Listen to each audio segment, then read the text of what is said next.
greeting. Good morning. Sit down, take your seat. Oke, bagaimana kabar kalian hari ini? Baik. Baik ya. Oke, semua sehat? Sehat. Ya. Oke. Hari ini masuk semua? Masuk semua ya. Oke, baiklah, sebelum memulai pembelajaran kita akan memulai dengan doa. Siapa yang pimpin doa hari ini? Davin. Silakan Davin.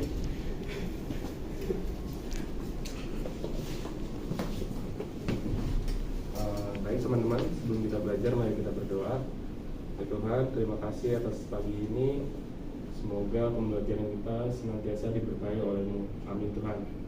Amin. Terima kasih Davin.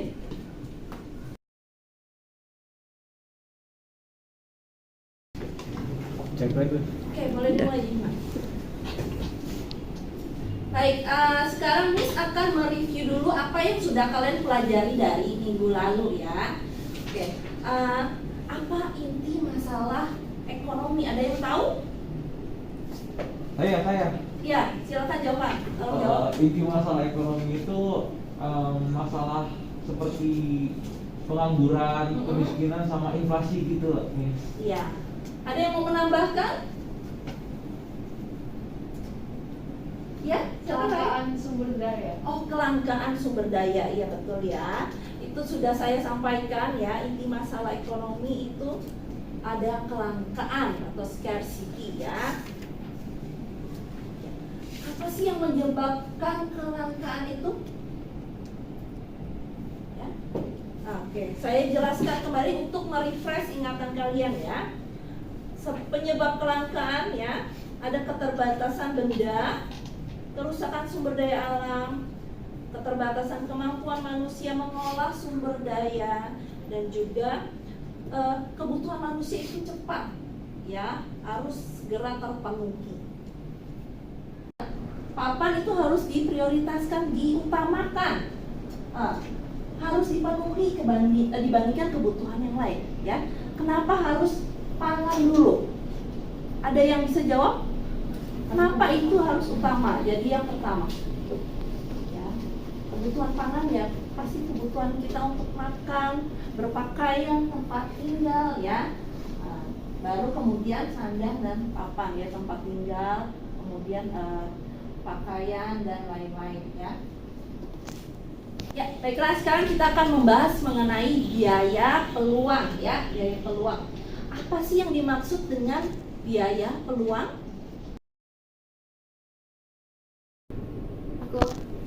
Biaya peluang adalah segala sesuatu yang dikorbankan untuk mendapatkan segala sesuatu. Oke. Saya ingin menambahkan pendapat Michelle, Miss. Jadi setiap kali kita harus membuat keputusan atau memilih suatu tindakan, kita tidak hanya memilih, tetapi harus mempertimbangkan biaya peluang. Ya, tadi kalian sudah mendefinisikan apa itu biaya peluang. Sekarang bagaimana cara memanfaatkan biaya peluang? Ya, di sini ada satu soal. Ya, coba kalian jawab pertanyaan. Saya akan bacakan dulu soalnya. Seorang pegawai dapat pergi ke kantornya dengan dua cara. Cara pertama, pegawai itu naik bus umum dengan biaya Rp15.000. Cara kedua, karyawan tersebut naik taksi dengan biaya Rp50.000. Pertanyaannya, berapa biaya peluang jika karyawan tersebut memutuskan untuk naik taksi? Dari soal pertanyaan ini, Ibu minta salah satu murid untuk maju ke depan dan menjawab soal berikut. Ya, siapa yang mau? Silakan. Ya, Michelle silakan ke depan.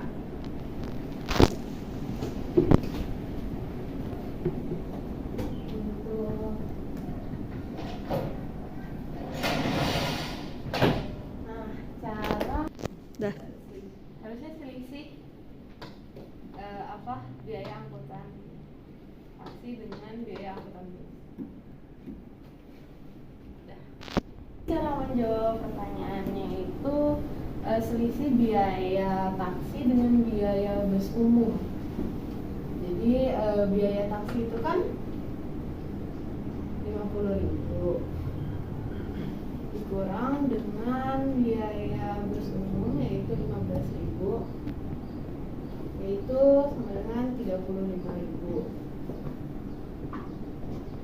Karena kalau misalnya ia memutuskan untuk naik taksi itu kan 50.000. Kalau misalnya ia memutuskan untuk naik bus umum, dia bisa menghemat 35.000. Makasih Michelle, bagus sekali jawabannya. Oke, baiklah, sekarang kita akan latihan soal. Miss akan kasih link quizisnya di WhatsApp group. Coba kalian buka dan kerjakan soal-soal dari materi yang sudah dipelajari tadi.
Selamat untuk Razan, Davin, dan Michelle. Congratulations.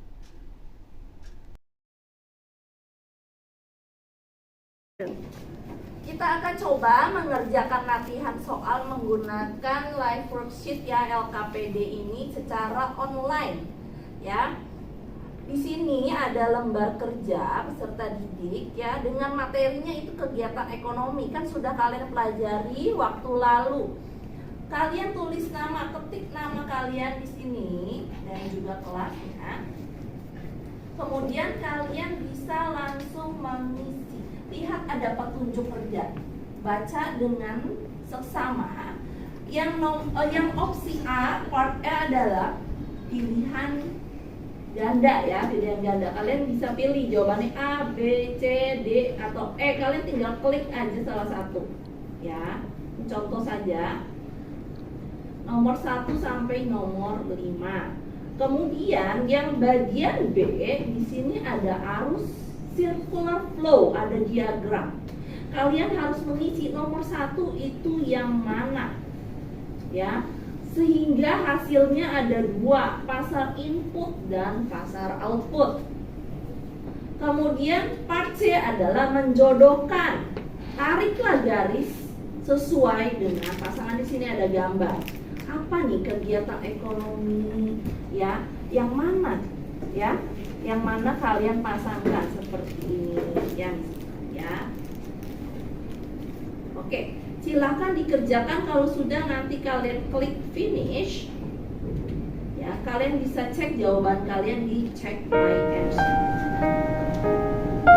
wabarakatuh.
mengerjakan LKPD yang secara online mengenai kegiatan ekonomi. Kita akan membahas ya, yang tahu jawabannya silahkan ya, silahkan menjawab. Untuk yang bagian A dulu, pilihlah jawaban yang tepat. Nomor 1, Hendra membutuhkan sepatu olahraga untuk mengikuti pertandingan futsal. Hendra membeli sepatu di toko olahraga milik Pak Thohir. Kesimpulan berdasarkan deskripsi tersebut adalah, ada yang bisa jawab? Aku. Ya, Syakwil, silakan jawab. Jawabannya C. Iya betul, Syakwil.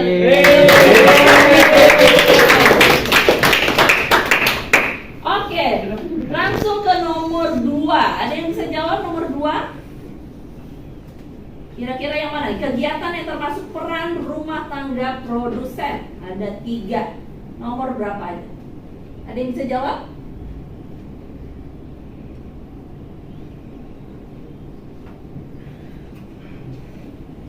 Siapa? Ada yang bisa jawab? David. Ya, coba David. Aku. Ya, David. Jawabannya adalah E. Iya, betul.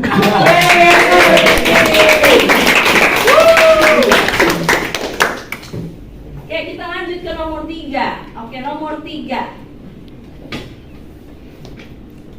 Nomor 3 seperti ini. Ya, Pak Tata sebagai pemilik restoran mengenakan pajak pertambahan nilai PPN sebesar 10% kepada pelanggannya. Pak Tata akan menyetorkan dan melaporkan pajak PPN setiap bulan ke Dirjen Pajak. Kegiatan ekonomi yang dilakukan Pak Tata menunjukkan interaksi antar pelaku ekonomi pada perekonomian. Yang mana? Terbuka, sederhana, 2 sektor, 3 sektor, atau 4 sektor? Ya, Michelle, silakan. D, 3 sektor. D, betul, 3 sektor.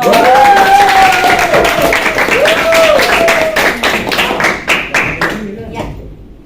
Nomor 4. Di negara TA terdapat beberapa pelaku utama dalam kegiatan ekonomi, yaitu perusahaan, rumah tangga, konsumen, dan pemerintah. Pernyataan yang tepat sesuai dengan kondisi negara TA adalah, ada yang bisa jawab? Aku. Ya, Jemima, silakan. Jawabannya A. Jawabannya A, ya betul Jemima.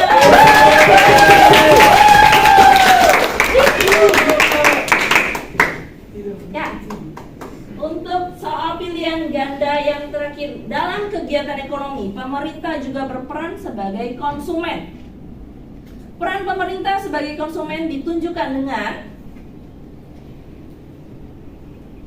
yang mana? A, B, C, D, atau E? Ada yang bisa jawab? Aku. Neville, silakan Neville. Jawabannya adalah B. Iya, betul.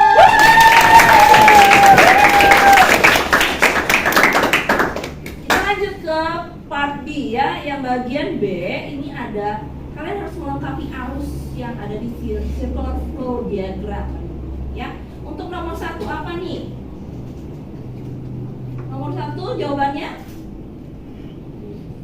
1D ya? Aku. Ya, Jason. Jawabannya D. Ya, 1D.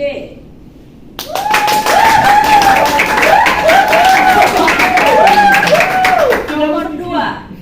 Lanjut nih, kemana arah diagramnya? Nomor 2.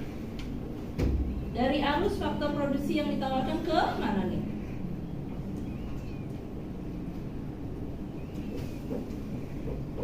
Aku. Iya, Dewa. Jawabannya B. Ya. Ya. Lanjut dari B ke nomor 3-nya? Saya. Ya, boleh. Jawabannya A. A, iya.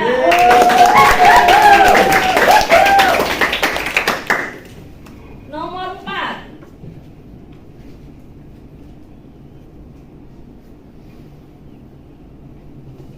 Saya mau saya. Ya, silakan.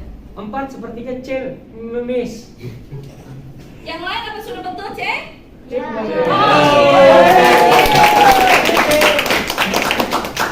Iya, harus yakin ya, harus yakin. Oke, nomor 5 yang terakhir. Yang udah pasti E ya. Kita lanjut ke tarik garis draw line. Ini yang naik banana boat ini kemana nih dia? Ngapain? Kegiatan konsumsi. Ya. Kemudian ini ada truk-truk ini. Kegiatan distribusi. Mengangkut apa? Ya, ngangkut barang ya, kegiatan distribusi. Kemudian yang ini ada kayak petani ini. Kegiatan produksi ya, lagi nanam sawah, nanam padi ya. Oke, yang ini ada jalanan Pajak. ya. Orang bijak bayar pajak seperti pantun ya ini ya, cakep ya. Oke, yang terakhir adalah yang sudah pasti adalah kegiatan masyarakat di luar negeri ya. Ini ada seperti perkumpulan ya dari antar negara. Oke, sekian dan terima kasih.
Oke, baiklah, dengan materi yang sudah kalian pelajari minggu lalu, maka kita akan mereview dan akan dipresentasikan materinya oleh Michelle. Silakan waktunya, Michelle. Oke, selamat pagi teman-teman dan selamat pagi Miss. Aku akan mempresentasikan tentang menentukan pilihan yang tepat dalam ekonomi.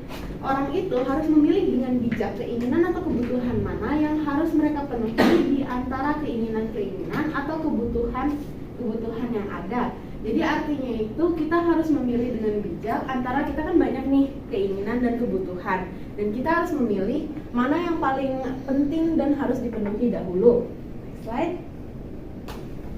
Nah, pilihan ekonomi itu adalah keputusan sadar untuk menggunakan sumber daya yang langka dengan cara tertentu. Nah, kita itu pilihan ekonomi itu adalah keputusan apa yang kita lakukan dengan keputusan itu untuk menggunakan sumber daya yang langka dengan cara misalnya apakah kita akan menghemat, atau kita akan memboros. Next. Nah, hal yang perlu dilakukan dalam menentukan pilihan. Yang pertama adalah analisis biaya peluang. Biaya peluang itu adalah biaya di mana kita harus menyadari biaya apa yang akan kita lewatkan dengan memilih pilihan ini. Misalnya contohnya nih, kita bakal membeli sepatu. Nah, biaya peluangnya itu apa? Misalnya kita akan membeli sepatu, kita tidak bisa nanti membeli buku pelajaran kita. Nah, yang kedua itu adalah analisis biaya manfaat. Analisis biaya manfaat itu, nah kalau misalnya kita beli sepatu ini, nah kita akan sampai kapan pakainya? Dan misalnya kita akan pakai dalam waktu 2 tahun, berarti biaya manfaatnya itu kan besar. Yang ketiga itu adalah mengidentifikasi faktor pendorong kegiatan ekonomi. Dan dengan membeli sepatu ini, apakah kita akan mendorong kegiatan ekonomi di sekitar kita? Yang keempat itu adalah menyadari trade off. Dengan membeli sepatu ini, kita tentu saja misalnya yang seperti biaya peluang, kita nanti tidak akan bisa membeli buku. Misalnya kalian tidak punya cukup uang untuk membeli dua-duanya itu, kalian kalau misalnya memilih sepatu itu akan menyadari trade off.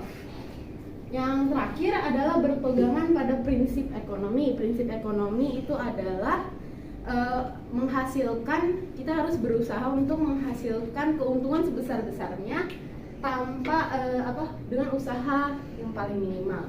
Itu saja dari saya. Terima kasih. Terima kasih.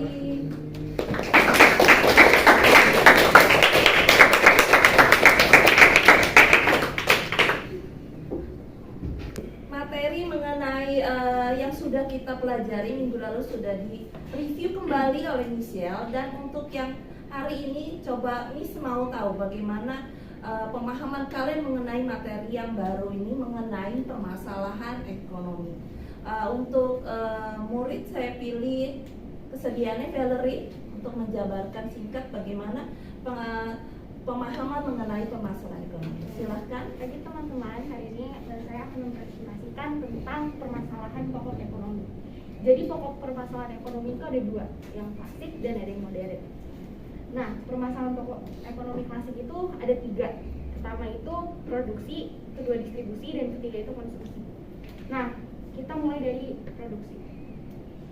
Nah, pada kegiatan produksi terdapat beberapa masalah seperti pengadaan input, proses, dan peningkatan hasil output.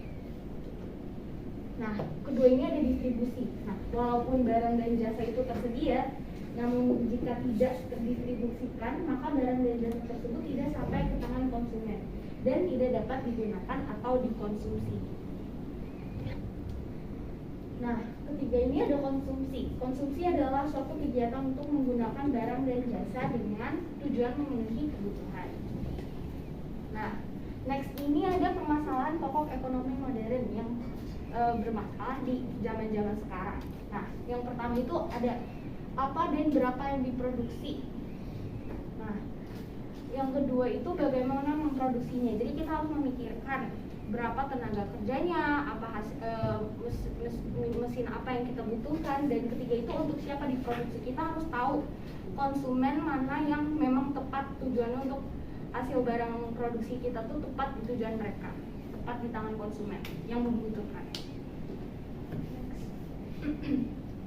Nah, ini ada ekonomi mikro dan ekonomi makro. Kalau ekonomi mikro kita kan tahu dari katanya mikro itu kan kecil, mencakup yang kecil. Sedangkan makro ini kan besar.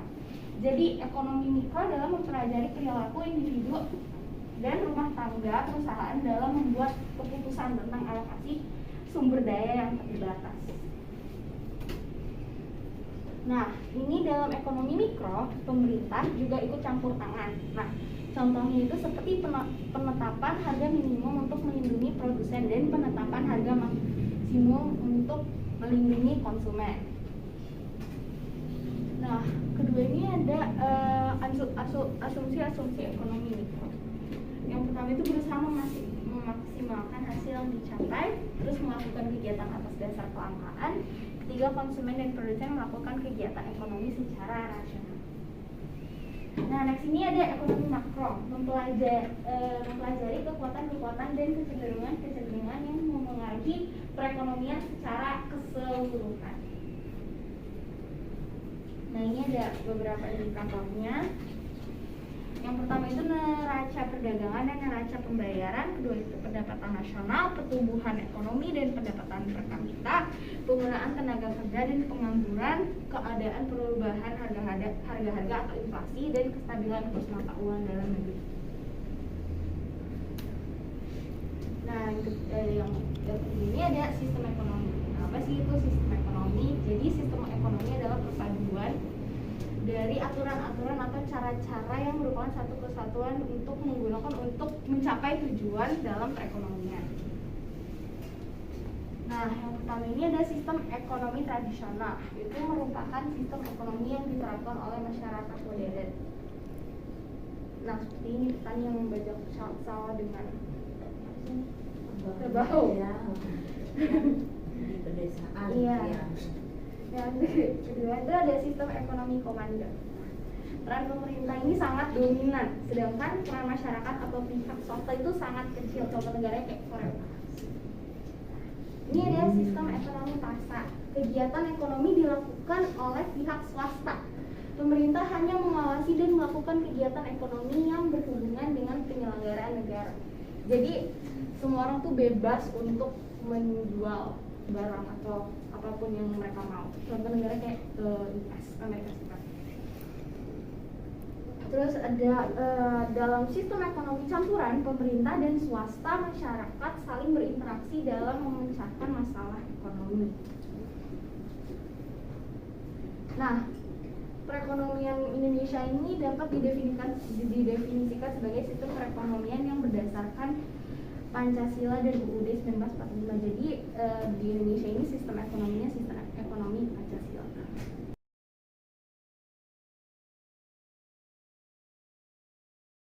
Waktu lalu kalian sudah belajar mengenai ilmu dan kegiatan ekonomi, dan kalian juga sudah presentasi. Sekarang kalian ada tugas yang baru ya, mengenai masalah ekonomi ya. Misalkan angkat masalah kelangkaan ya, kelangkaan. Di sini kalian lihat, di sini kalian membuat infografis ya. Infografis. Kalian tahu infografis? Tahu. Tahu ya, pernah bikin? Pernah. Iya, biasanya kalian desainnya infografis lewat Canva ya. Nah, di sini ada contoh dari infografis ini mengenai solusi kelangkaan minyak goreng. Ya, sempat waktu lalu kan ada masa di mana minyak goreng itu langka. Ya, nggak ada ya, di toko-toko itu nggak ada. Sekalinya ada itu harganya juga mahal. Kira-kira kalian diskusi dan dianalisis dan cari solusinya. Kenapa kelangkaan minyak goreng itu terjadi? Kalian buat di Padlet ya infografisnya, dan nanti kalian uploadnya di Canva ya.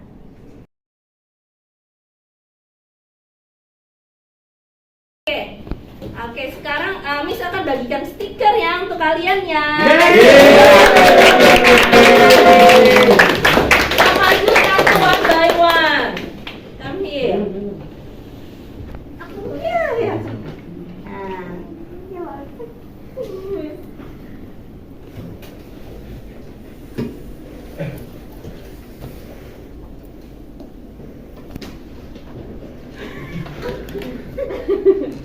Tunggu gini lagi.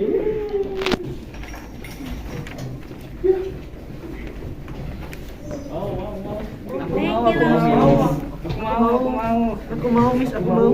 Aku dulu. Aku duluan. Kamu mah. Kamu.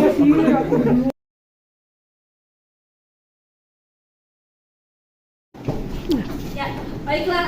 Tadi kalian sudah mengerjakan latihan soal di Quizizz. Tadi saya juga lihat ya, sudah bagus juga nilainya. Kalian sudah paham mengenai kegiatan ekonomi, biaya peluang, cara menghitung biaya peluang, dan manfaat kegiatan ekonomi. Ya, untuk hari ini cukup sekian dulu. Kita berjumpa minggu depan lagi ya. Ibu sudah memasukkan materi untuk minggu depan di Google Classroom. Kalian bisa melihat GC dan mempelajari terlebih dahulu. Terima kasih. Cukup sekian dan terima kasih. Dah. Stand up. Greeting.